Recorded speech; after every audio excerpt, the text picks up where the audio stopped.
मैं तुम्हें फंसे हुए माया के चक्र में उस परमात्मा का प्रमाण क्या जानने की जरूरत है? बैठा है, देख लो, है नेत्र तुम्हारे, दूर नहीं। सहस्त्र शीर्षा पुरुषा सहस्राक्षा सहस्त्रपात सभूमिग्वं सर्वतः प्रत्वात तिष्ठत् दशांगुलम नाभि से 10 अंगुल नापो। यहाँ बैठा है हृदय में, देख लो, अंदर घुसो, बहिर्मुखो तो जाने नहीं पर यहीं बैठा, यहीं बैठा, यहीं। भगवान ने गीता में कहा सबके हृदय में, गोस्वामी जी के सबके हृदय छत विकारी हृदय आराध्य यहीं बैठे हैं प्यारे।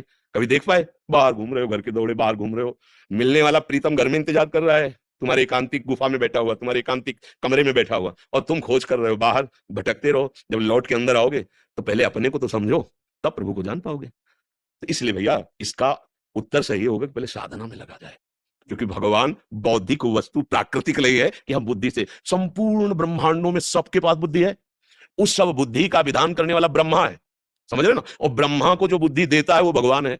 जब ब्रह्मा जी कमल से प्रकट हुए तो शास्त्रों में पढ़ लेना, उनके मन में आया कि मेरा उत्पन्न करने वाला कौन है, तो कमल नाल पकड़ा और जल में उतरना शुरू किया, तो 100 दिव्य वर्षों तक उतरते रहे लेकिन प्राप्त नहीं कर पाए कि मैं कहां से प्रकट हुआ, नहीं जान पाए। फिर चढ़ के आए तो कमल पे बैठ गए और आंतरिक भाव से पुकारा कि मैं जहां से प्रकट हुआ हूं उसका मुझे अनुभव कराया जाए। तो शब्द प्रकट हुआ, तप तप तप, तप परायण हो। और जे भी तपस्या में संलग्न होकर मंत्र जाप किया तो वहां उतरना नहीं पड़ा, उनको दिखाई देने लगा कि भगवान की नाभि कमल से मैं प्रकट हुआ हूं और भगवान सामने है, सामने अनुभव हुआ।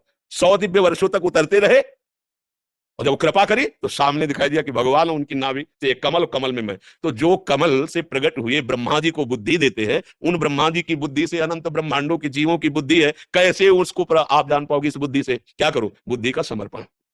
अभी बुद्धि का समर्पण तो भोगों में है, शरीर में है, विषयों में है। प्रभु अगर ये बात समझ में आ जाए तो जितने महात्मा लोग लगे ना साधना में पूर्व से, इसी बात को समझने के लिए, वो कौन है, मैं कौन हूं, वो कैसा है, वो क्या है, तो जाकी रही भावना जैसी प्रभु मूर्ति देखी तिन तैसी। किसी ने देखा निराकार, भावना आई ना, वो निराकार है। किसी ने साकार है, किसी ने सगुण, किसी ने निर्गुण, जैसी भावना की वैसा। और हम क्या देख रहे हैं? स्त्री और पुरुष, दुष्ट दुराचारी और महात्मा, वही दिखाई दे रहा है, दूसरा कोई नहीं।